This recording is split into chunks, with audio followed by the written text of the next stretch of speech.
when you're talking about faith to people who don't believe, how do you and sort of close this gap between knowing and doing? There's a lot of people that know what they could be doing, they're not actually doing it. acting teachers say, look, you give yourself 7 years to see progress. I'm not saying you're going to make it in this business. I'm saying before you give up, make sure you see progress. And if you give yourself at least 7 years to see progress, and his reasoning was, what is it that happened in your life? What happened in your life that gave you? As you go through this life, you'll learn really quickly that uncertainty is constant, but resilience is not. Resilience is collective. So piece by piece, story by story, moment by moment, until one day you look up and the next generation is reaching out to you to get inspiration from your story to write theirs. And I got 3-year-old twin black girls to raise in this world. And so I refuse to get to a space and place where I take progress for granted and think anything is going to be handed. They relate to that. We don't have the same path. Final question. You mentioned Trevor Noah. Oh boy. Yeah. What now?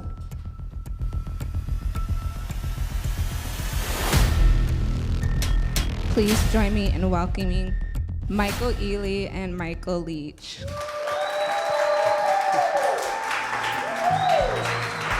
Hey, it's time you made it. Hey, my guy, what's up, man? Wow, we made it, LA. How are you? Okay, how are you doing? I'm good. How are you? Yeah. Thank you all for coming out. I know it's raining in LA.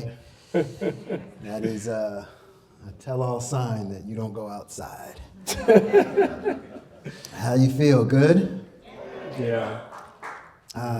Have any of you read the book yet? Okay. Start tonight. Start tonight. It's worth it. Trust me. I mean, we were just talking. We just did a whole we just did a whole interview situation back there in the green room. So should we let them in now? Let's let them in. And before we let them in, I just want to give honor where honor's due and just thank the Gathering Spot LA, their entire staff, DeAndre, the entire team, reparations. Can we just put our hands together for them really quickly?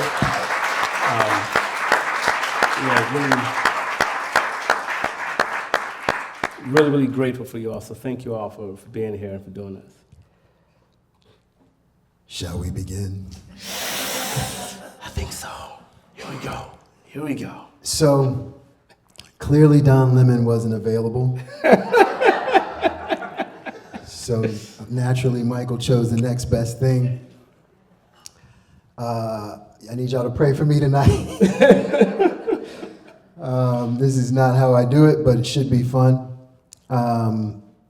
First and foremost, Michael, just tell us who you are and who you were before all the titles and the jobs and all of that stuff. Just give us a little bit of an intro as to who you are and how you got here. Yeah, I would say kid from the south side of Chicago, really shy. There we go. It's got some shy town people in here. Self-conscious, always the shortest guy in my class, was always trying to figure out or find out where my place was in this world as a young black man, and trying to navigate those sort of invisible boundaries on how far you could actually go. And while I think about it, I tell the story in the book around what it was like to ride my bike from the south side of Chicago. Mm-hmm. And if you could just humor me for a moment, if you could just imagine this, I would walk my bike outside my home and onto the stretch of concrete outside the wired fence. And my parents only allowed me to ride my bike to the left of the house on the sidewalk to an invisible line to the second to last house. I had to stop my bike, turn the bike around, and ride it in the opposite direction and stop at that invisible line on the other side. Back and forth, back and forth. And that was my life. There were real dangers at those corners. But, the irony in that, and the reason I share that is because it's funny how the same limitations placed on you earlier in your life often end up shaping the very boundaries you impose on yourself later in life, well into adulthood if you're not careful. And so that's kind of like who I was, and that's kind of how I moved. And it really wasn't until I realized the power of faith and fear, how they both ask you to believe in something that hasn't happened yet, but only one moves you forward. And if you're not careful, you can block your dream if you allow fear to grow bigger than your faith. And so that's kind of who I am. It's this guy who grew up in that environment, but over time recognized the power of faith and then wanted to tell others about it. And here I am now. And what about your aspirations to like you said, we were talking about this, like to get into the NFL, and how they had you kind of had to pivot with that. You know what I mean? Yeah. So clearly, we're not on Zoom right now, so I'm not 6'4", 220. And a brother stopped growing. Let's just call a spade a spade. Right. Okay? Right. I played sports, Yep. basketball, all of the sports, and so I do credit my older brother, Michael Leach II, and he was the one who told me early on that there was this major called sports management, and I could combine my love for sports and my love for business, and that the industry was scaling. And so that was the spark for me that made me realize, hey, I can actually work in sports. And my aspiration was to be an NFL commissioner or an NFL team president. Like, that was it. And I learned really quickly that you could have an influence in this game of professional sports, and sometimes even a greater influence than the players on the field by working in the field. And that was a stark distinction for me. And so that's kind of what was the spark for me. And I tell the internship story where I did a 4-week internship with the Chicago Bears during their training camp. And like all interns, you just got your intern t-shirt on, you running around trying to meet as many people as you can. And I kid you not one person on the last day of this internship was willing to sit down with me, okay? But the benefit was we could eat in the same cafeteria as the players and the coaches, and they take care of these multi-million-dollar athletes like nobody's business. Ealy, lobster station, stir-fry station, pasta. So you put free food in front of a black kid from the south side of Chicago, that's all I needed. And so the last day, I just ate everything known to man. I stuffed myself, Ealy, and I'm walking out of the cafeteria. I'm saying, okay, God, this internship was worth it. And as I'm walking out, in comes one of the many people. Yeah. Are you hungry, was his question. I said, yes, I am. Yeah. So I ate a meal, and I just connected with them, because I'm a firm believer that everyone communicates, but few connect. And I think the challenge is finding people who want to have a vested interest. And so the breakthrough for me was, after that meal, I stayed in touch with this guy for 5 years after the internship. Little did I know in that 5-year span, that guy became close with the head coach for the Bears. And so when he was looking to hire an assistant to head coach, this black kid from the south side of Chicago became that at the age of 24. And so that's how it happened. Yeah. Yeah. Shout out to Coach Lovie Smith. Yeah. Chicago. So when you, and we can get into the details of what positions you held and where. Yeah. But when you decided to write this book, and I told you I'm so grateful that you wrote this book, because it spoke to me at a time when I needed to hear it most. And I'm telling you all now, and you'll understand it more after you read it. This book is a gift that you will want to give to people. That's how good it is. That's how timely it is. And it does more than just tell you his story. He gives you the blueprint as to how you can get there yourself. And that's huge. And it's all there for you. Trust me when I tell you. Thank you, brother. When did you realize, I think I need to say something, and I think I need to put it in writing and make sure that this gets out to the masses? Because for the people that don't know you, like I know you, I met you a couple years ago, and I've come to you for counsel. You know what I mean? I think you're one of the greatest minds we have right now in our time. And I feel like, I look up to you, and you're younger than me, which is hilarious. But it's like you are an icon in my head, and the way in which you break down these universal themes in this book, it's just absolutely fascinating. So when did you say, like, okay, I want to put this together, and I want to give this to everybody else? Yeah. First, thank you for that, man. I don't take that lightly, and that means the world to me. For me, I left the White House. We'll get into that, story later, but a full year before the administration ended. And there's something about recognizing the urgency of the moment you're in. And all of the things that was happening, this book is for people navigating uncertainty who want clarity. Mm-hmm. And I think that we're living in a moment right now that is full of uncertainty, at home, in work, definitely in our politics, in schools, even in churches. And that uncertainty is producing a lot of fear. Mm-hmm. It was even producing fear in my life. And so for me, I wanted to give people something that would give them some resilience, some faith, and some hope that could hold longer than fear ever could. Mm-hmm. And in all the rooms I've found myself in, whether it be the South Side of Chicago, the NFL, the White House, I kept seeing the same thing. Mm-hmm. Like, people were functioning, but they were anxious. People were producing, but they were exhausted. And if it's one thing I've learned up to this point in my life, is that you can only make a living by what you get, but you make a life by what you give. Mm-hmm.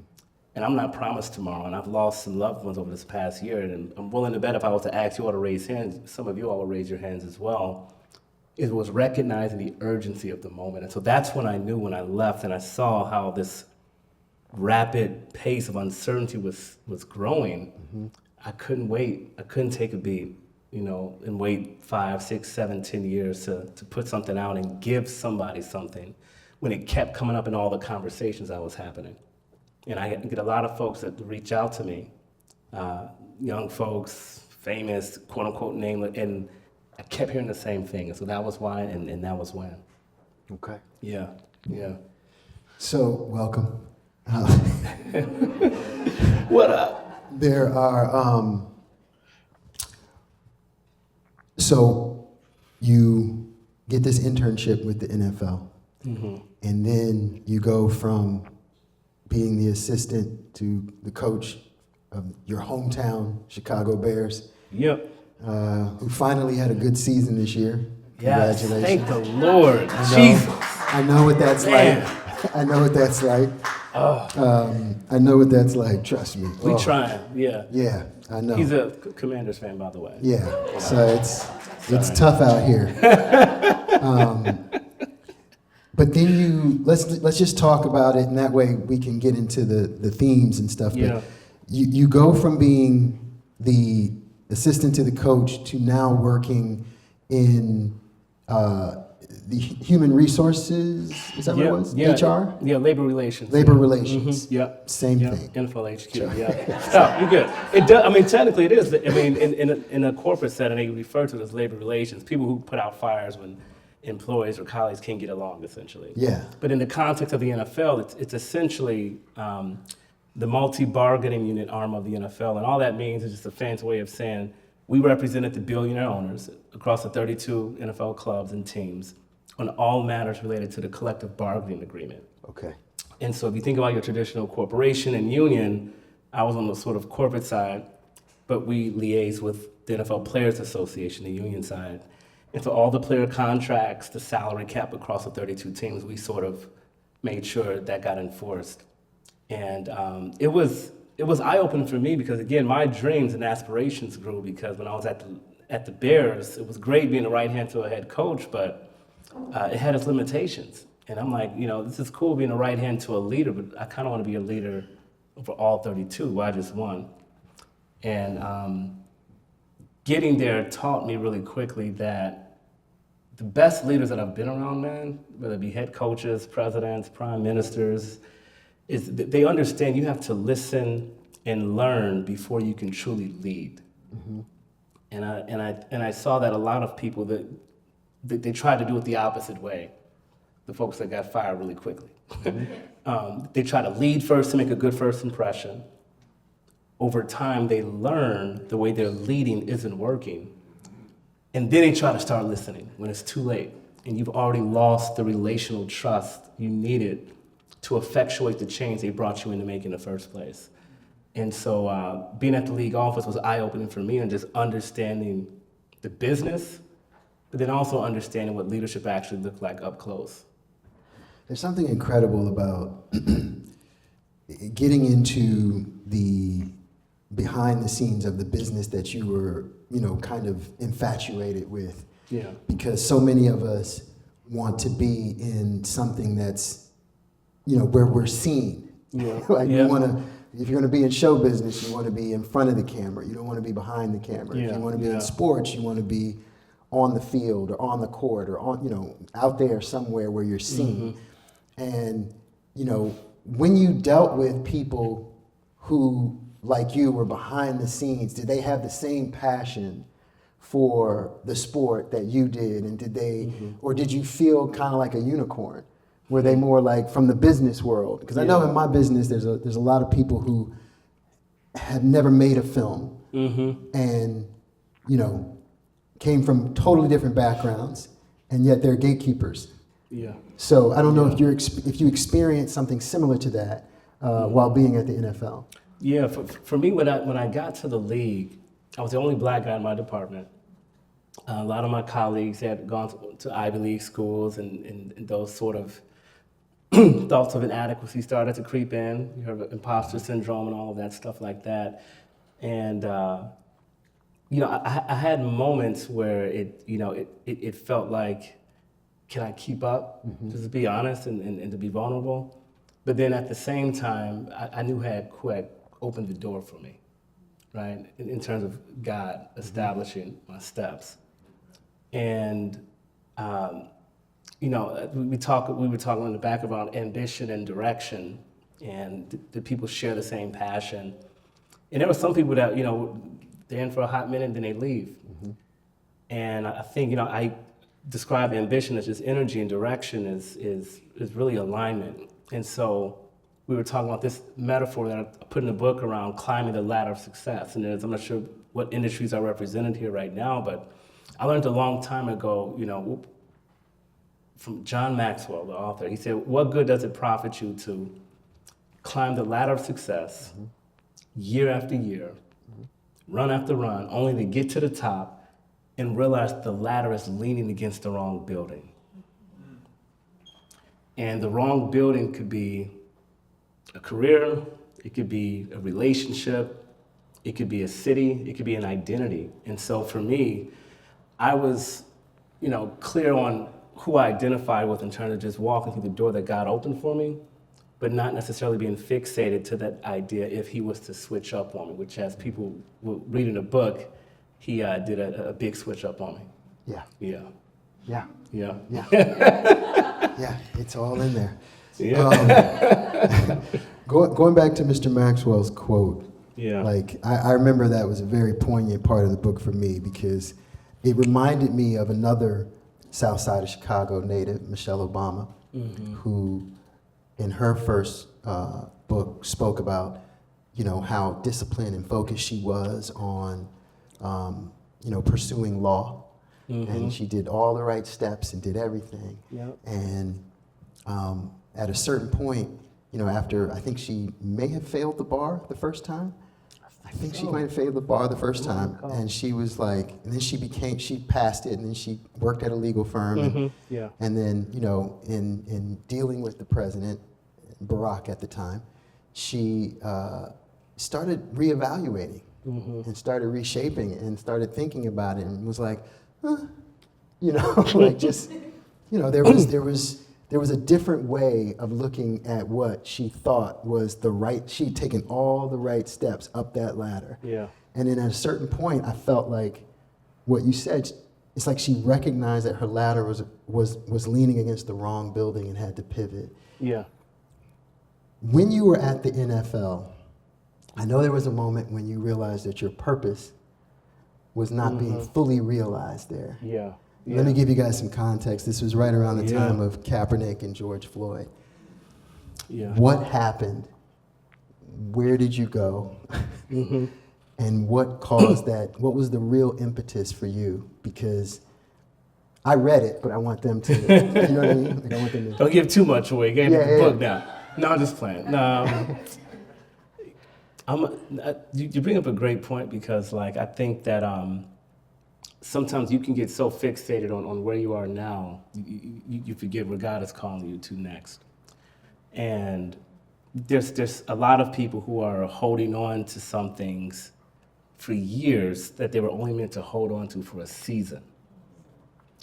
And so for me, as I'm learning and growing and climbing the ladder of success, the story he's referencing is that, and I hadn't shared this story publicly before until the book dropped. HR posted a role at the NFL headquarters, y'all, and it was for their first NFL Chief Diversity Officer role. And this was years ago, and as soon as that happened, I had been volunteering my time on those efforts, and I wanted to go for it and express interest in it.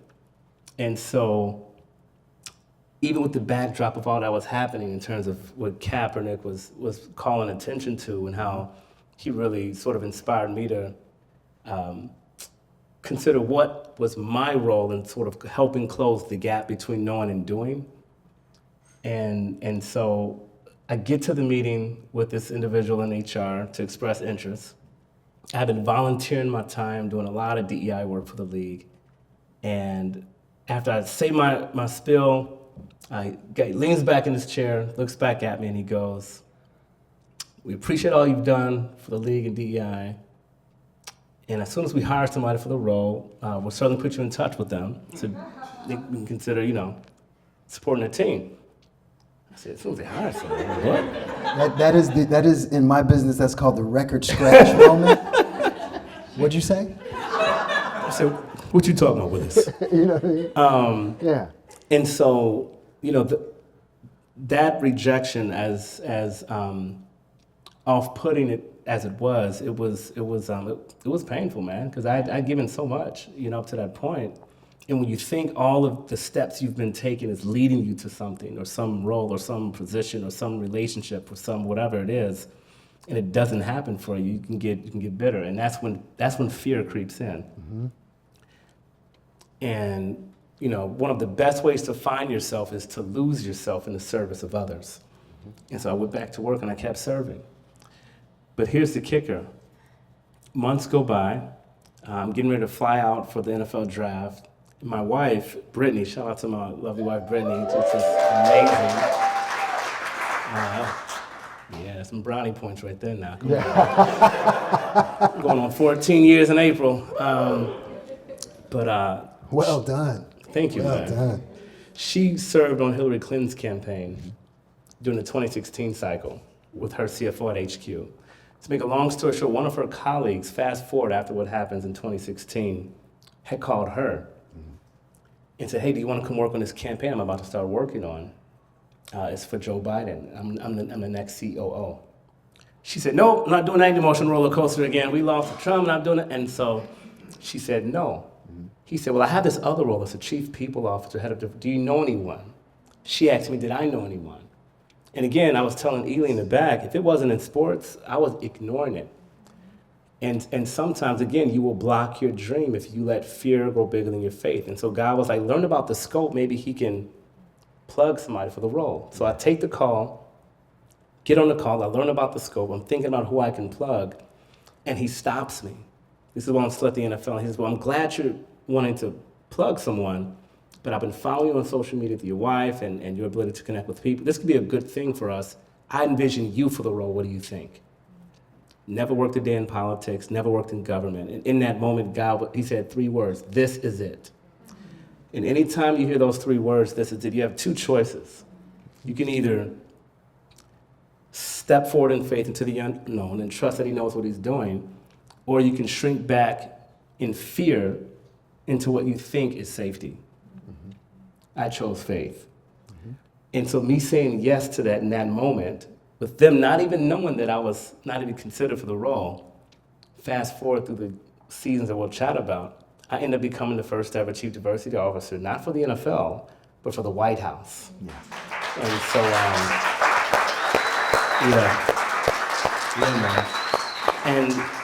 and so the principle is sometimes like it's through your surrendering that he will do his establishing, and he will take you from what you think is a good idea to a God idea if you treat the rejection as redirection.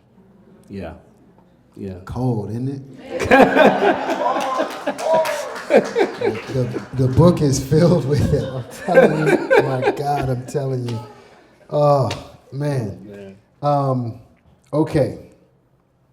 So you're, I mean, it's just like, wow. On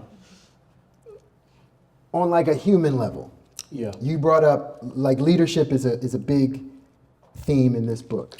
And you talked about being a leader, and you talked about being in different rooms and what you learned about leadership in all these intense pressure-like situations. I'm gonna step out of that for a second. Mm-hmm. You have 2 twin daughters. Yes. You Pray have the for girl me. dads in here? Yeah, shout out to the girl my dads girl in the dads, room. all right? Shout out to my girl dads. How do you lead them? Because I'm weak. You weak? You strong or you weak? 4 girls? Oh, God. Wow. Come on, man. Wow.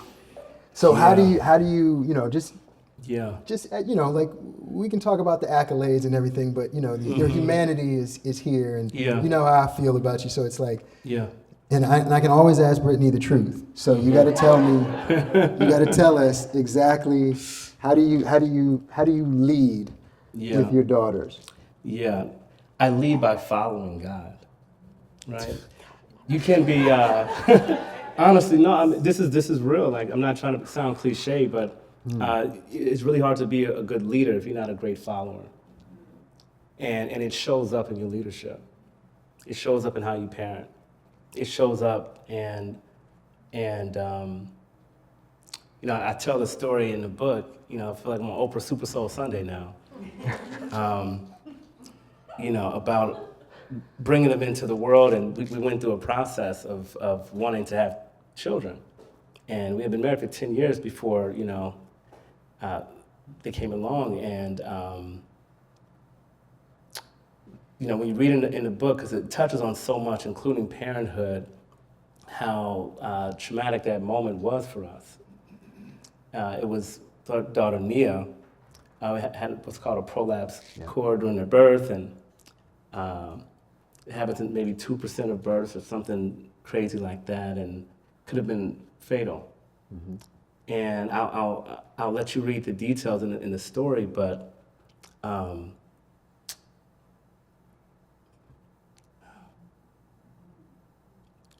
it's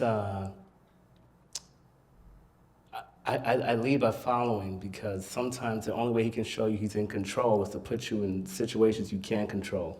Yeah. And I think fathers get tripped up when they think they actually got it. And so I try to lead by following, but then you gotta, cast vision. Mm-hmm. You wanna give a framework for where you're going, but also give your partner the freedom to actually walk and live out their calling. Mm-hmm. And understand that, we're changing and growing older by the minute, and understand that the person you marry, the children you bring into this world or adopt, are not going to be the same as when you first meet them. And so just understanding that, a lot of forgiving, and a lot of learning. I say, we should never stop learning, because life never stops teaching. Mm-hmm. And if it's one thing life has taught me lately, it's that really listening and learning before trying to lead becomes that much more important, specifically when it comes to your family. And so I try to do that. I'm not always perfect at it. And I think that, too, is part of it. I think transparency breeds trust. And I think it takes a lot for a leader, specifically men, to admit when they don't have it all figured out. And I think I try to do that as often as I can. And when you do make the mistake, which we often do. Even with my 3-year-old daughters, I will literally, go back up to them and say, hey, Daddy's sorry for, how I said that. Mm-hmm. I know you were just trying to do X, Y, Z. I'm going to try to do better next time. Mm-hmm. Like actually showing them what conflict resolution looks like instead of assuming that they'll figure it out in their future relationships. And so that's kind of how I try to lead. Yeah. Well said. Yeah. But it made me cry up here, man. Damn. Where Don at? I'm just playing. Stop. It's something that I think, if I'm being honest, I think we need to talk about more. I think, especially as men and black men, there's nothing wrong with talking to each other about what you're going through, so you don't feel like you're the only one out there doing it. But that being said, let's get into some of the themes that really kind of shape this story. Mm-hmm. And, I was telling you that patterns versus potential. Yeah. You want to speak on that? I think I should. Because it's eye-opening to me. And I want to kind of preface it by saying there are themes in this book that are just completely universal, whether you're talking about job, relationships, family. They're all in there, and you have it's all beautifully woven together in a way that it's like, if I'm not thinking about my job, I'm definitely thinking about my relationship. If I'm not thinking about relationship, I'm definitely thinking about my job. So it's all there. But I mean, I'd pull out my phone and read a clip if I could. But it's like, talk to me about patterns versus potential. Yeah. Potential is what you hope will happen. Patterns are what keeps happening. And I think confusing the two is what keeps people stuck a lot of times. Mm-hmm. And there's a lot of folks that are chasing the potential in this job or this initiative or this idea, the potential in a relationship. Dating how long? He still ain't proposed? The potential, and it's really, there's a gap there in terms of what you aspire to and what is actually happening. Mm-hmm. And fear often lives in that gap. Faith closes that gap. Yeah. And anytime, we think about this idea around potential and patterns, I usually run a few checks in terms of how to distinguish between the two. And I have a little exercise and tool in that chapter. So you don't just go through and you fill it out and you get a score, but based on your range, it gives you a description of what it actually means for you right now so that you have clarity on how to move. And the first is the consistency check, right? What keeps coming up? What keeps happening? I think one good week doesn't outweigh 12 bad ones. So you want to check on what keeps coming up in your life. The second one is a trajectory check. Like, is there measurable growth happening, right? Or is it just recycled promises, explanations, and promises that keep coming up all the time? And don't get me wrong, like, growth doesn't have to be fast, but it should be visible, right? The third thing is the fruit test. I'm a faith-driven guy. The Bible says we judge a man by their fruit. And so what is what you're doing right now, what kind of fruit is that producing? Is it producing anxiety and confusion, or is it producing endurance, purpose, and some measure of peace? Because when you go to sleep at night, there's a difference between getting sleep and getting rest. And there's a lot of people that don't have rest right now. Like, people can project what they want publicly, but it oftentimes doesn't match what they're battling with privately. And so it's the fruit test. And then the last one is the outside counsel test. Okay. And this is big because I think the danger is getting in isolation and not being in some community and having people you can lean on. And we have our, inner circle and the people we know and we trust, but proximity can blind you sometimes on what's actually happening. And it's really hard to see the full picture of something and what's happening when you're inside the frame. And so having the courage to reach out to someone who you admire or respect and get their objective opinion on if you've been like chasing this potential thing happening too long, and helping you recognize the patterns that's been in front of you this whole time. And so that's kind of like some of the checks I put in the book. But it's a big thing, man. It's a big thing. It's huge, and again, it's universal. I mean, relationships, there's always potential, and then there's patterns. And the patterns are showing you exactly what you need to know. And then in obviously in politics, right? Or in society, there's the patterns of society versus who we think we are as a society, right? And I think you made that very clear in the book, and I appreciate it, because I think once you guys read it, it'll kind of resonate with you in so many different ways in your life. Like it's just like, this like, it just clicks. So many of these things click, and I told you that. Another one is moving on versus giving up. Yeah. Exactly. Huge. You want to speak to that one? Because I felt like I think the more people that know the difference, the better the decision will be. Yeah. And like you said, it is, once again, tied into fear and faith. So go ahead and speak to that. Yeah, so the price of holding on versus the promise of letting go. And I kind of spoke this a little earlier around how people are holding on to things way too long. And generally, when you're giving up on something, you're doing it out of fear, exhaustion, frustration. When you're moving on from something, it's usually rooted in growth. And I think, one of the most critical questions to know the difference between the two is if you or the people involved in that situation, if the willingness to grow or evolve is still there. And the only reason that's keeping you in place is fear of the unknown, then it's usually time to move on. Like growth is that signal. It's when growth is stopped or capped or stagnant. And I equate it to really death, right? Which sounds odd, but I'll explain. Like mortal death represents the end of physical growth, like by definition.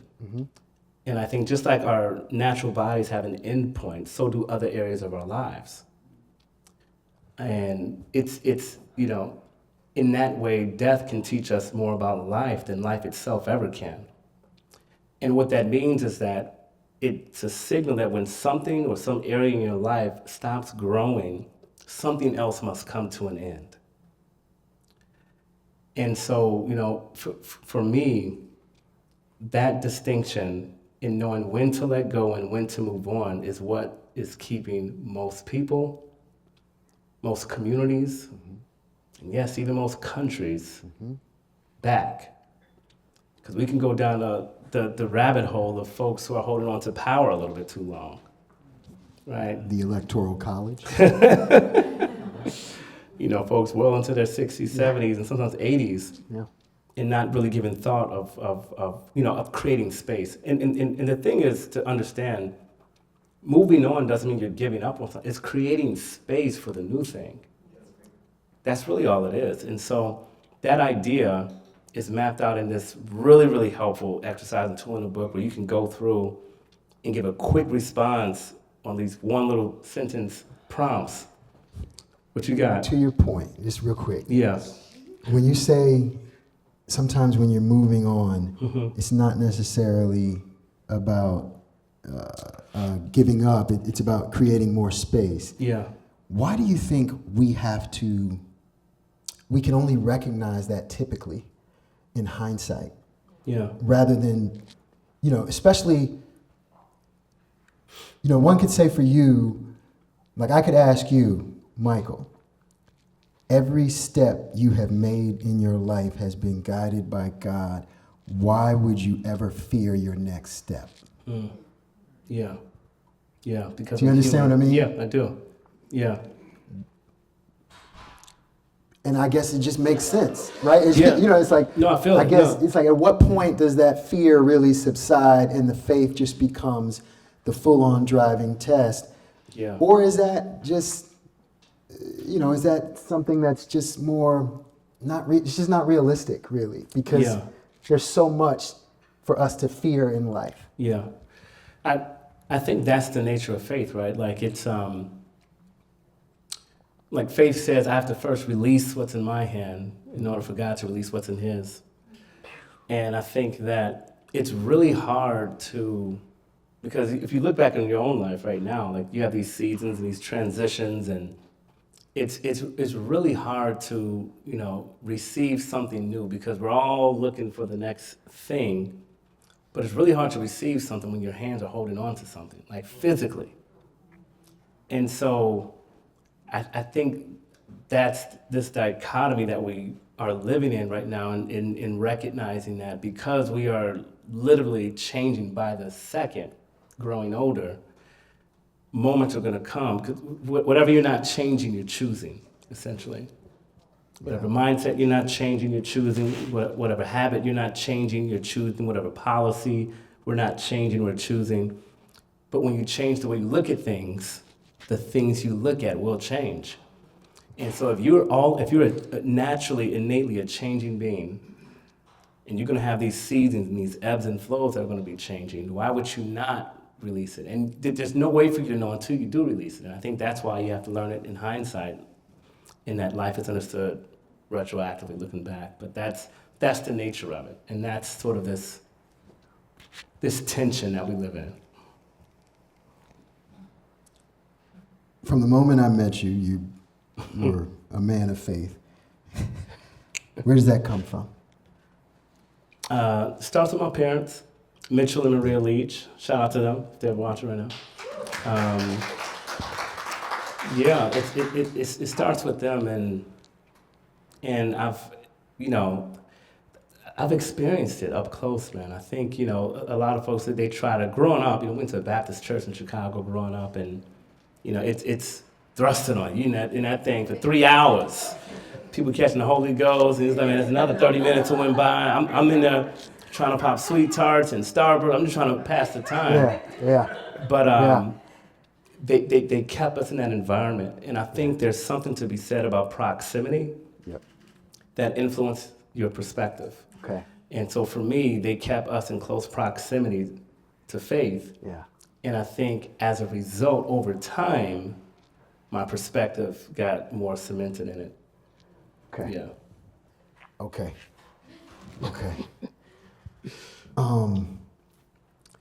There was a question.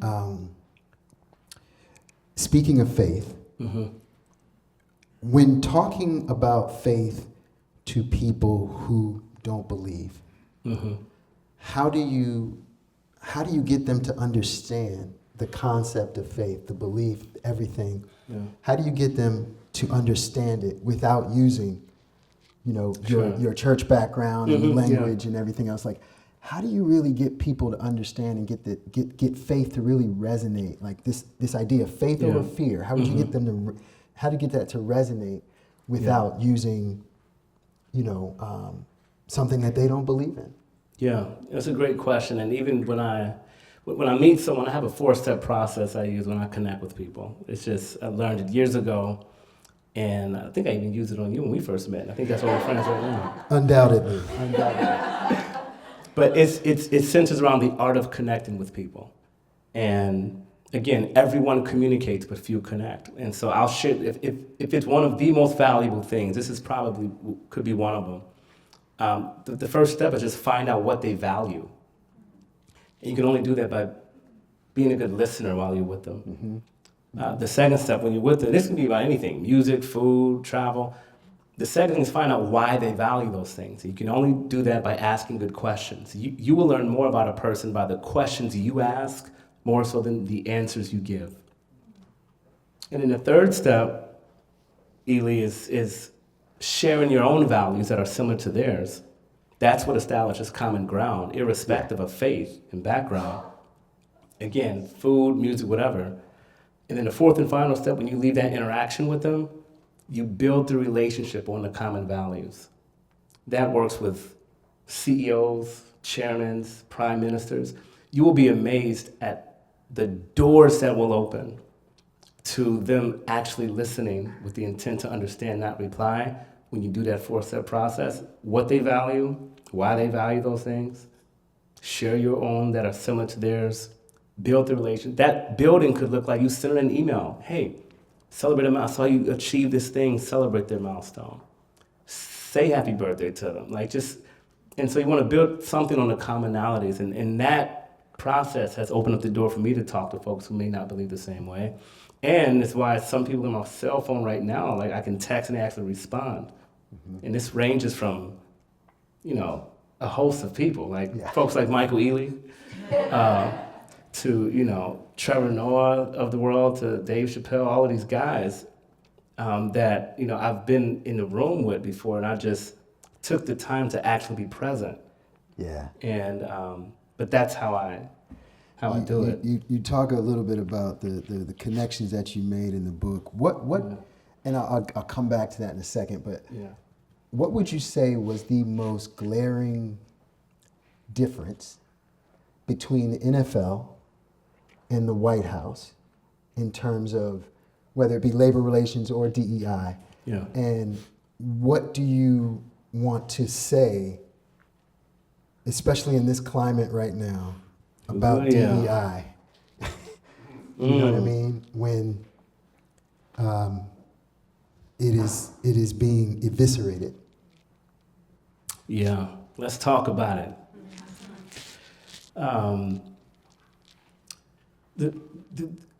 Surprisingly, working at the NFL and in politics are similar. Like the NFL, right? You know, wins on a Sunday or Monday or Thursday affect fans in cities. Yeah. Politics and government decisions can affect lives and sometimes the world. And so it gave me a sense of urgency, but it also gave me perspective on how to keep the main thing in terms of its difference. And I think in this current climate right now, the way things are moving, division can happen in a second on both sides. And I think, you know, if it's one thing that I learned being in both sort of seasons, it's this realization that distance creates distortion. Okay. The more distant you are from a person, from a place, or from a thing, the more distorted your view will be of that thing. And I think if fear distorts judgment, division becomes normal. And so in the context of DEI and what that, you know, means, I think right now it's so polarized now. We're at a point in time where we have to get past the letters of it and start talking about the spirit of it. And I think that, because the reality is where some folks go wrong is that, you know, recognizing inequality and inequities doesn't mean accepting blame or guilt. And, you know, much of the opposition to DEI is, you know, when you talk to a lot of folks who oppose it, and I've talked to a lot of them, when you ask enough probative questions, 9.9 times out of 10, it's usually connected to their fear of their future being threatened in some way, shape, or form. And I think when we can get to a place where we can not just educate them on what it's intended to solve for, right? It's about recognizing we all have different starting places and sort of closing that gap. Yeah. I think that it's about getting them to see the full picture. Yeah. And recognizing that the responsibility and the possibility of something greater must first start with having some measure of curiosity. Okay. And that's the focal point that I saw across both sides. Because again, NFL, I was there when the whole Kaepernick thing hit the fan. Yeah. Presidential campaign, I was there with Derek Chauvin and all of that stuff happened with George Floyd. And so two vastly different, you know, I'm not going to give the end of the book away because it's going to blow your mind when you read it, but two vastly stark different seasons that were speaking very similar patterns. Mm-hmm. And so for me, I think that until we can get to a place where we've traded curiosity for our need for certainty, I think is what I'm saying. And I think somewhere along the way, we've gotten so fixed in our positions politically and culturally where we're not even willing to ask the questions. and to understand what we're trying to accomplish. And anytime questions stop, so does growth.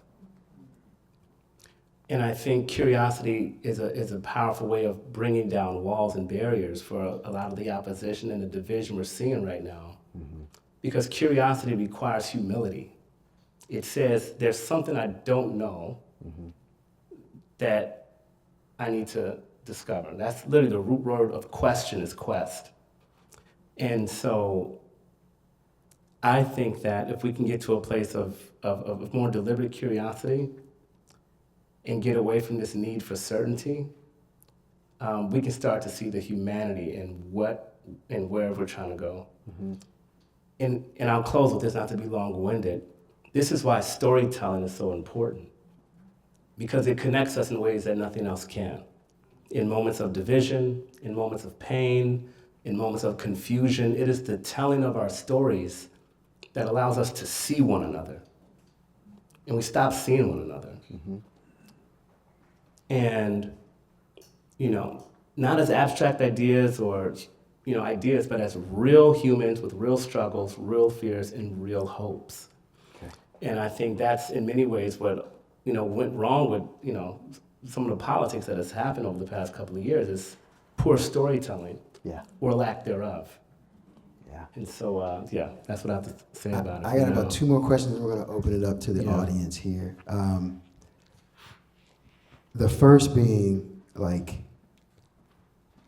I'm not sure if you were aware when you wrote this book, but maybe you were. But as somebody who's never been in the business side of the NFL and never been in politics, it's astounding how relatable the book is. It's absolutely astounding. I mean, and I was explaining some of this to you in the background. Like, as an actor, you are constantly, you develop a thick skin because you're constantly getting rejected. Oftentimes, people only see the jobs you get. They don't see the jobs you don't get, right? So they're not there. They see you on the carpet celebrating, but they don't see you when you lost the job to so-and-so. You know what I mean? And they don't see what you go through when you go through that. And it's one of those things where I was fortunate enough to have a teacher who told me, like, when you audition, you go into the room and you are the answer to their question. They have a question. They're looking for someone. You're that someone. Don't go in there begging for a job. Don't go in there thinking, I hope they like me. You know what I mean? Don't go in there thinking that. Go in there thinking you're the solution. And that was very critical for me, and it helped me kind of get through the last 20-some years where I was just not always accepted. And it would be very easy for me to have fear.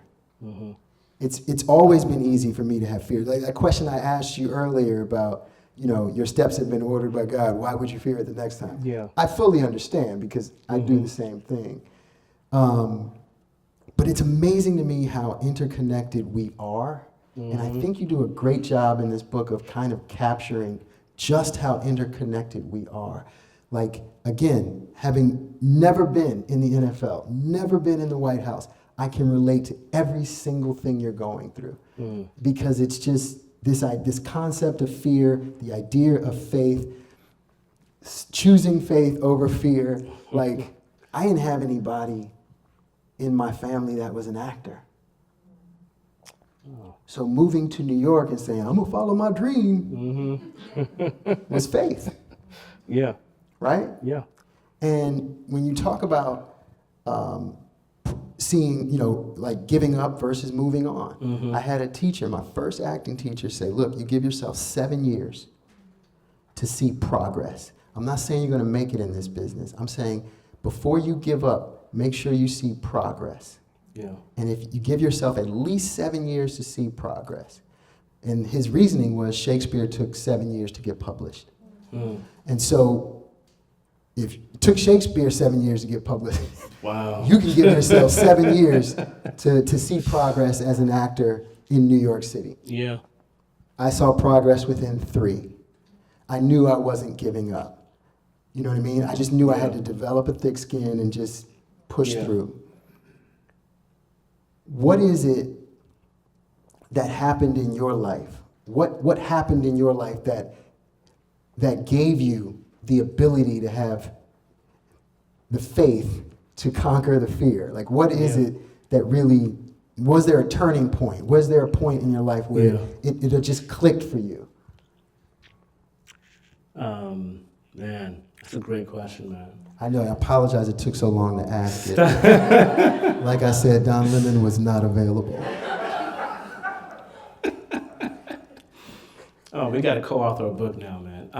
No. Here's what I'll say, and I know we're running on time, but what I'll say is there's this fundamental truth that hit me years ago, and it has continued to ring true even as recent as this past year. Mm-hmm. Again, we should never stop learning because life never stops teaching. And if it's one thing life has taught me these past several years, it's this, that progress is not permanent. And neither is the time you're given here on earth to make it. Oh. In any area of life. You achieve that thing, and if you stop, it's going to retract. And so whether we're talking DEI, whether we're talking relationships, you stop dating, whether you're talking your health, progress is not permanent. And so when I realized that years ago, I had no other choice but to choose faith over fear. Mm-hmm. Because as you go through this life, you'll learn really quickly that uncertainty is constant, but resilience is not.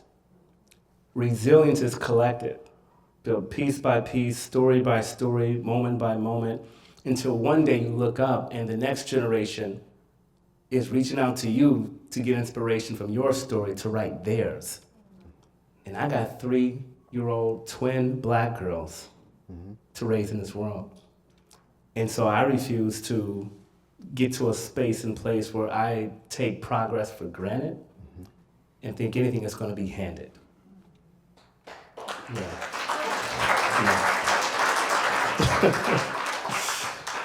Gems like this, resilience is collective. It's just in the book.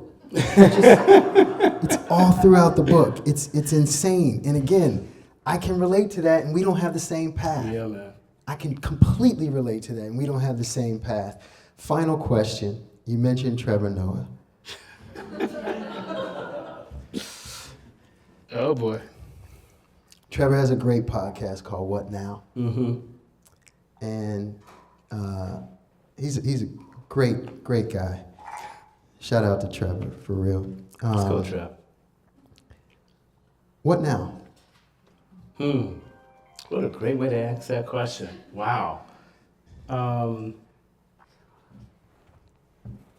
Because, you've did the NFL, you did the White House. I don't know. Run for office. Mm-hmm. What now? Man, I've right now. And if you don't want to say it, because you're working on something, I understand that as well. Well, so what I will share is what now is Bridge Trust Partners, which is the firm that co-founded and now lead with my wife, Brittany. And the idea between Bridge Trust Partners is really to connect people from where they are to where they aspire to be, both here in the States and on the continent of Africa. And really being thoughtful and intentional and deliberate on the diaspora and really helping mobilize capital and, lean into leadership development and sort of close this gap between knowing and doing. There's a lot of people that know what they could be doing, they're not actually doing it. And so right now it's really leaning into this firm and partnering with organizations and leaders and students and families to show them that it is possible, that the thing they're hesitant to move on because they don't know where they're going to get the resources, that, the thing they feel inadequate about, that the partner that, an organization or a company or an artist or whomever wants to do business with or do a meaningful initiative with, that we can now stand in the gap and bridge trust. It's very intentional in the name. You're not going to ride your bike or drive a car across a bridge if you don't trust that thing is going to get you from point A to point B. Yeah. And so right now we're in a season of our lives where we're going to lean in on that, but we're also going to be nimble to what and where God leads us. Okay. Yeah. And so that's kind of where I'm at right now. And since you mentioned what I may be working on, let's just say my hope is that when you read these pages, I promise you it's going to add so much value to you and the people connected to you. But the story doesn't start or stop here. It's going to live beyond here. Yeah. And it's going to live beyond the pages. And so I'll say that for right now. Ladies and gentlemen, one of the greatest minds I know. Love you, man. Michael Leach.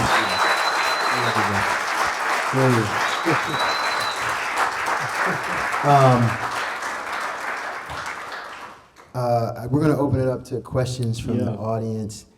Does anybody want to begin and go first?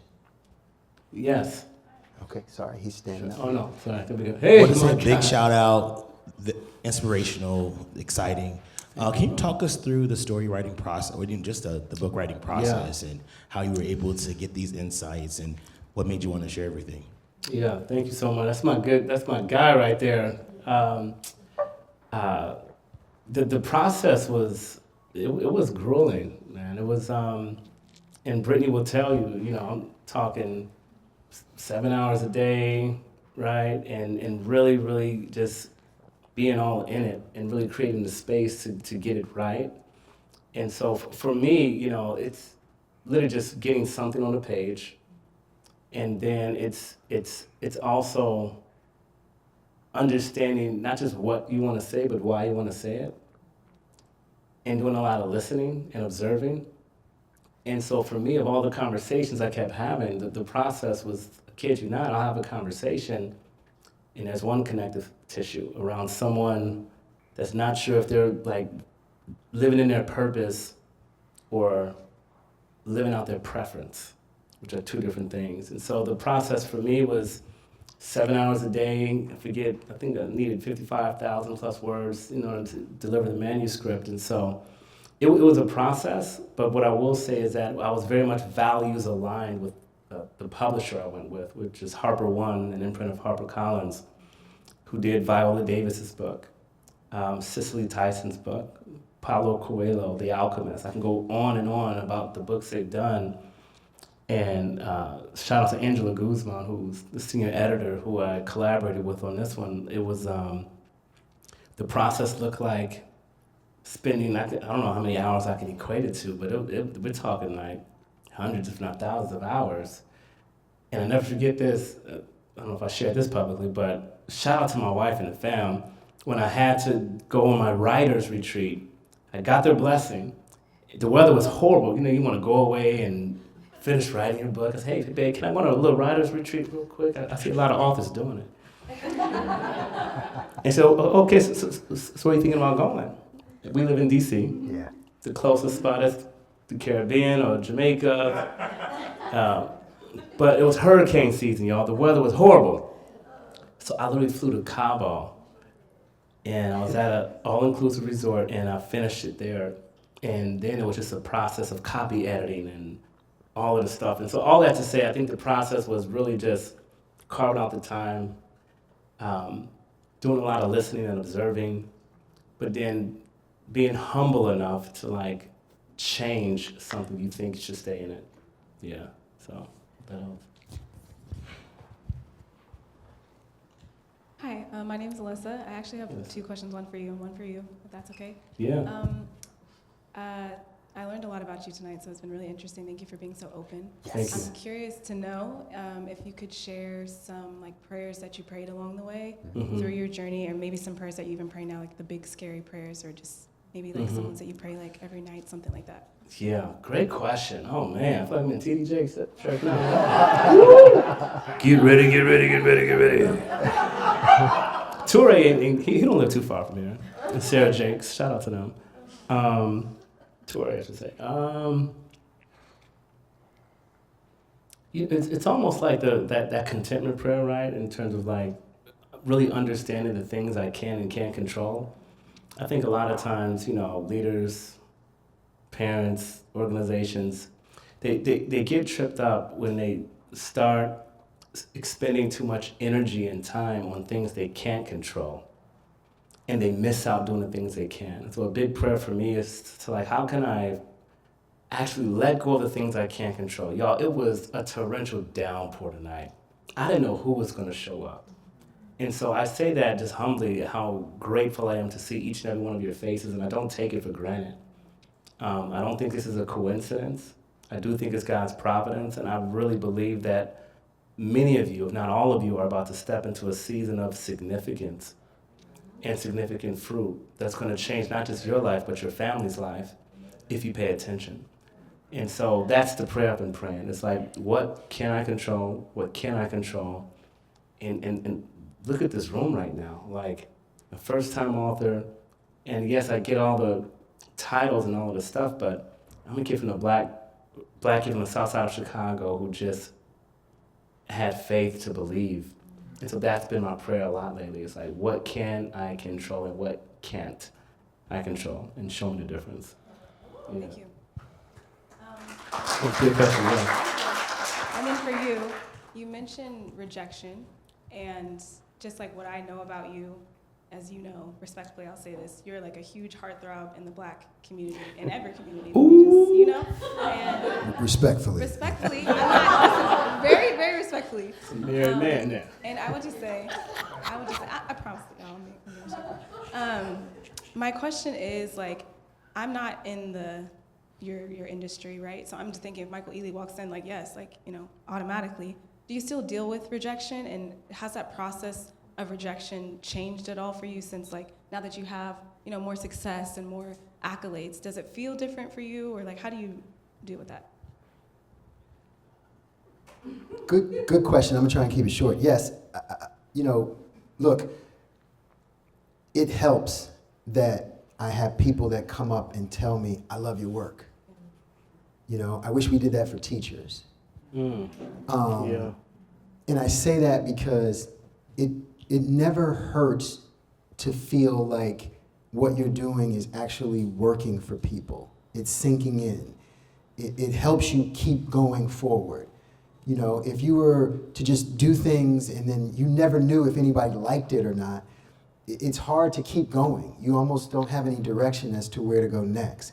So yes, what I will say to answer your question is in the most succinct way possible is the accolades, if you will, those moments help ground me and help me realize I need to keep going. I need to push through the fear. Yeah.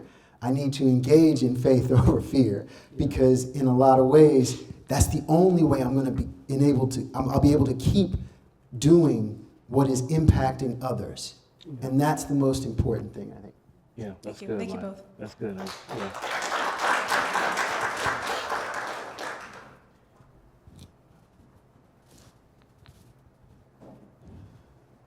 He's over there. Hey, Michael and Michael. I'm Brandon Larkins. Hey. I just wanted to ask you, Michael, when it's coming to your faith, I commend you for what you're doing, because your faith also blesses other individuals. As one of my pastors back in Baltimore says, well, I don't have your faith. I don't know the book of Hebrews. I don't know 2 Timothy 1:7. Well, here's some of my faith. Here, borrow mine. And I remember coming from Baltimore in my career, coming out here, and I said, I don't know what I'm going to do. But God said, either you're going to trust me or you're going to trust me. Yeah. There was no B, there was no C.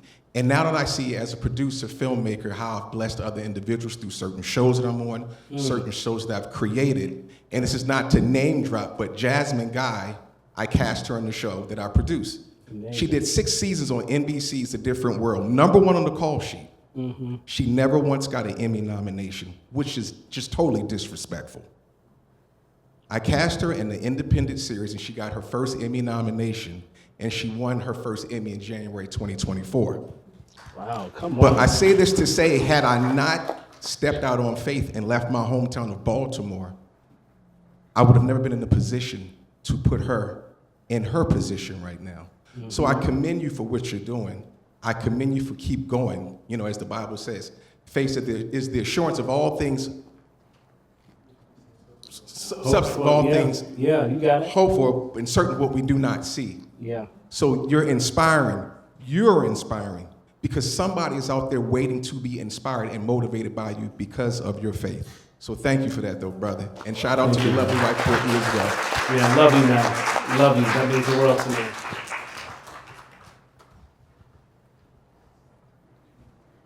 I'm gonna get to you. I'm gonna get to you. I promise. I got you. Hi, I'm called Jennifer. Hey, Miss Jennifer. I have a question for both Michaels. So Michael Leach, I don't know if you saw, did you happen to see the winner of the NBA All-Star Dunk Contest? I did not. Okay, so did anybody else see him? So when he won, he kind of spoke like you. His name is Keyshawn Johnson. He's from Oakland. He's a big man of faith. So he said, so after he won, he said, you need to have crazy faith. Have crazy faith. I work in a Fortune 50 company. And so I feel like when I see athletes, they pray before the game. In entertainment, a lot of times I see the cast, they pray for going out. When we're going into a big negotiation, we don't get in a little prayer circle and say, hey, let's have Lord protect us. So what is your recommendation for a person of faith? Because I feel a little bit of being a person of faith is also being an evangelist. So what are your tips for working in a corporate environment, how you can practice your faith when you're not in an environment where you can express it in the ways that people can do in some other profession? Yeah, no, it's a great question. I think that the most succinct way I can put it is going back to that art of connecting and really leaning into that, like really find out what people value, why they value those things, and then sharing yours that are similar to theirs. That's usually the gateway that opens up the door for them to learn about it and to connect with you on it. And so for me, that was the first step. But then beyond that, serving goes a long way. Like my leadership philosophy is servant leadership. And again, the best way to find yourself is to you will be amazed at how, going the extra mile and finding some kind of way to serve your colleague, the project they're working on or something they're trying to solve, or connecting them with someone that can be helpful to them, opens up the door for believers in that sort of environment.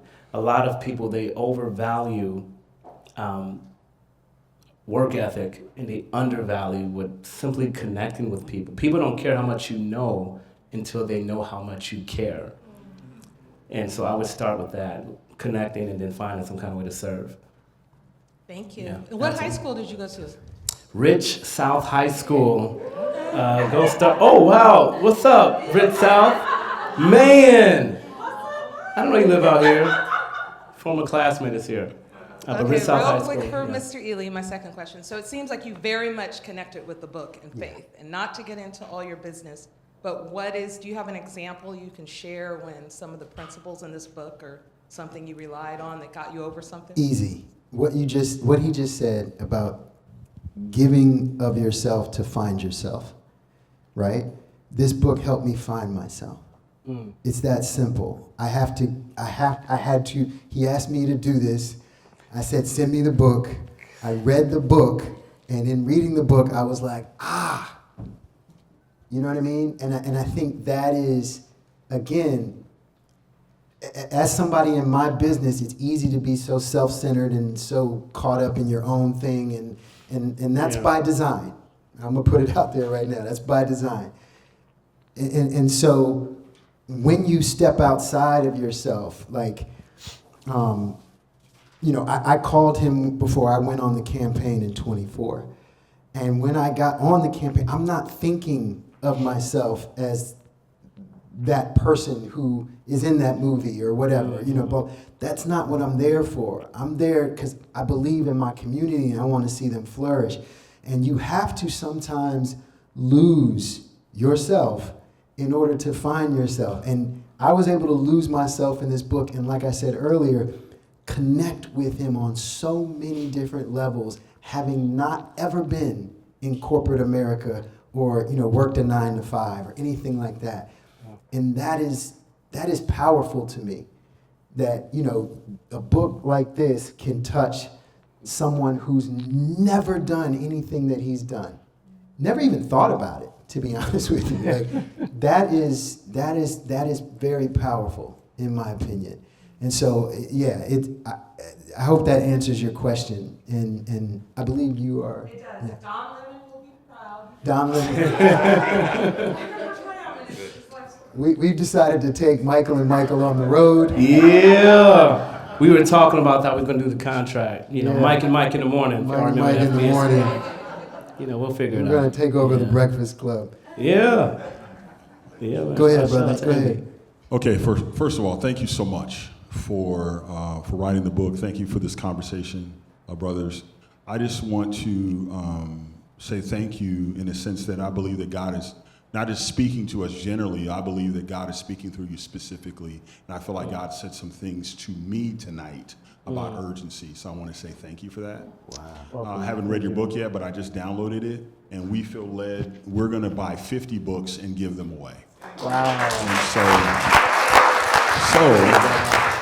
yeah. Thank you so much. But my question is this. You've talked a lot about faith tonight, and we're all inspired by it. Yeah.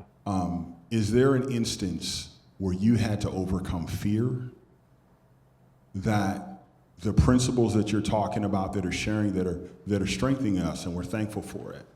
But what is a moment where you were afraid and you had to press in and overcome? Yeah. Wow, that's a great question. First, thank you so much. That encourages my spirit a lot. When you're creative and you're doing something for the first time, you don't know how it's going to turn out. And so I'm just humbled, honored, and grateful for that. The one moment I'll point to is fairly recent, and this was when I took the leap of faith to leave the NFL. I'd been in the league for like a decade, right? Like just building the steps, and it's a multi-billion-dollar organization and all the bells and whistles. And I leave, and I walk into the campaign headquarters, bare walls, no resources, no team support, and I kid you not, the one person that had hired me, that COO that I mentioned, had mutually parted ways with the campaign like a couple of months after I started. He was the only person I knew. So then I found myself on an island after making a huge decision where I didn't take a leave of absence, I resigned. And you'll learn this in the book, I actually resigned on a Wednesday. It was June 19th, 2019. Shout out to Juneteenth. Shout out to Cap. All pun intended. No, I'm just playing. Just playing. I like going to the Super Bowl. Y'all ain't getting me in trouble. But there was a lot of fear that came up because we were living in Harlem at the time, and I had chose to be at campaign headquarters in Philly, got a 400 square foot studio to work from while she stayed back in New York. She was at NYU in an executive leadership role there. And for me to have taken such a huge leap of faith and leave stability for uncertainty, that's one of the chapters, and then be on an island. And when you get on an island in politics, like you think sports and like it is, they will come get you. And there was a moment where it felt like I was on the fence of being pushed out because of some things that were happening. And they brought on a new COO who was from Obama's world. I didn't know who this gentleman was. Shout out to Maju Varghese, if and when he sees this. But there was a great deal of fear that happened. And I was the only person leading HR. We had roughly 200 staffers. We scaled to maybe 300. And I was the only person. Like, they was like, gotcha. I did every offer letter, every benefits question, every comp, every employee relational matter. Like, it was me. It was scary. I was up to 3 a.m. sending staff members PDF images of their health insurance card so that they can go to the doctor. Like, it was scary. And it wasn't until the new COO came in, to make a long story short, I met with him and I just told him everything, because again, transparency breeds trust. And when they thought he was going to push me out, he brought me in closer and got me the support I needed. And we ended up winning. And that led to me becoming the first ever. And so I say that to say, you know, Pastor Stephen Furtick said this at Elevation Church. He said, if you try to hold on to the old thing too long, how it was, what you wanted, how it was supposed to go in your mind, you might miss today's miracle trying to hold on to yesterday's blessing. And so for me, as much as I got fearful and like, man, why the heck would I let the NFL go? He reminded me again that even when you think you're by yourself, you're never really by yourself. And that was that moment for me where I like, again, it's through your surrendering that he does his establishing. And he established me in a big way. Yeah, in a big way. Yeah. Well said. Well said. I think you have the next microphone. Oh, you got it right here? Hell yeah, my guy. What's up, man? So first of all, I'm going to buy 51 books. Hey, let's go. Okay. Let's go. Who's on 52? I was going to say something that I gave him the mic first. I'm going to buy 50 books. I'm like, how do I follow that? All right, 51 books. So thank you guys. This was absolutely just inspirational and motivational and important. And, you know, I think I was just waiting to hear that DJ sound. I kept hearing it in my head because you were dropping so many bars. Like, you know, I mean, bar after bar. And I think it's critical. It's critical that your voice continues to be heard and those sound bites and those bars continue to be heard, because it makes it easier for people to remember. Yeah. And for it to penetrate and for them to be able to hold on to it. I was taking notes in my phone, so I can't wait to get through the whole book 100%. But my question to you, Michael, and for you as well, brother, it's a question/challenge. We connected pretty quickly when we met, and there's what you said about conversing versus connecting, and the connections there. I think that there's a lapse, especially in our community, in leadership. I think that there's an opportunity for men to come together in our community to provide that leadership. I think there's also a necessity, as you mentioned, for a safe space for us to communicate the challenges in that journey as we lead. But how do we do this?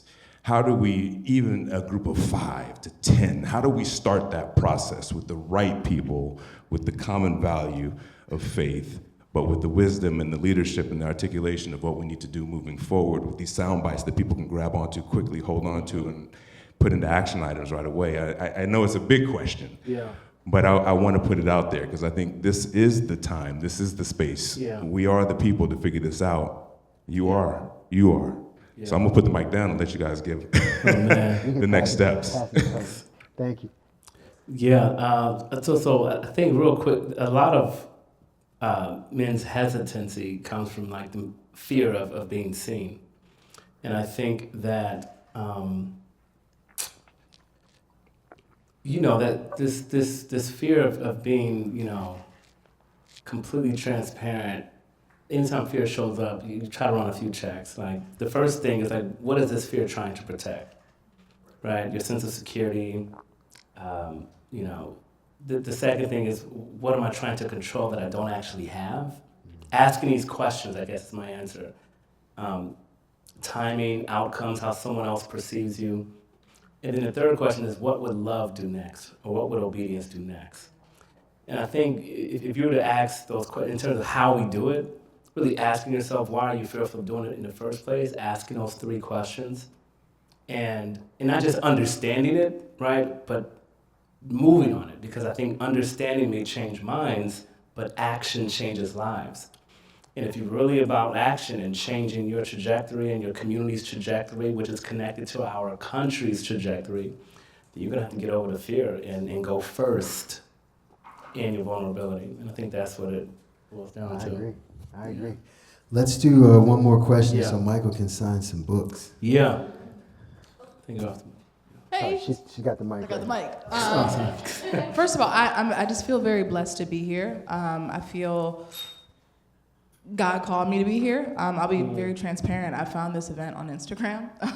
I was scrolling, and it's good to learn about you. I'm an actress, so I think part of it was also seeing faith over fear, understanding that I am in a tender season and a place of uncertainty. So, that was the direction here. And then I think as an actor's perspective, I was just very curious to know what you would be doing.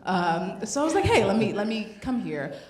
So that's kind of the backstory as to why I'm here. And I think I'm just very inspired to what you said. It was very inspiring and motivating. And it was just to the point where, I haven't read the book yet, but the themes that you discuss and just your story is very interesting. So I'm just very invested. So I think my question to you is, when you were writing this book, who did you hope it would reach? Like, I feel like it obviously reached me, which is why I'm here, but I just out of curiosity, like, who did you find this book would be a calling for? Like, who did you really want to target here? Yeah, no, great question. I think, anytime you're an author writing a book, if you're a director doing a film, if you're an artist, like, if you try to write for everyone, it won't connect with anyone. And so I wanted to be really, really deliberate. And so for me, I wanted it to be cross-category. So I wanted this to be for leaders under pressure, students wondering what's next, parents trying to hold it together, and really anyone who was just tired of living in fear and wanted some resilience with all the information we're getting. We get more information in a single day than our ancestors did in a lifetime. If you look at your phone and all the notifications and all the stuff, we're overloaded with information. And so when we talk about resilience, it's kind of tie a bow on this. I think a person's resilience is directly connected to their focus. And I think a person's focus is a reflection of their clarity. And it's really hard to be a resilient person, leader, parent, spouse, if you're not clear on three things: what you value, why you're here, and what you're willing to change. And so those were the people I wanted to reach. And this is why I did the book. And so I'm hoping it reaches you. But I'm so honored that you came. Thank you for being there. Thank you. Hey. Thank you so much. Thank you, guys. Thank you all for being there so much. And thanks to the Gathering Spot, too, and Reparations Club. Thank you all. Grateful beyond words. I mean that. Grateful. Yeah, I just want to thank you all. Thank you, Michael, for asking me to be here with you. It meant the world to me. It was an honor. Real quick, I'm just going to give honor to, if you don't mind, DeAndre. I just want to give honor to Ealy here. Thank you for being here. Thank you for your heart to serve, for your heart to give. When we first met a couple of years back, the connection was infectious. And I'm not going to start crying right now because you know why, but like, your belief in me beyond this project matters a great deal. Mm-hmm. And you didn't have to be here or come here. And so I just wanted to honor you and say thank you for taking the time. And you got a brother for life, man. You know, right.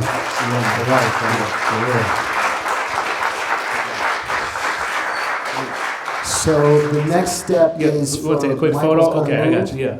He's going to go over there and then... Yeah, and he's going to take a quick photo of it. Yeah, okay. And then we'll move on to the signing so my hand can fall off. Do we keep the book in there? Right here.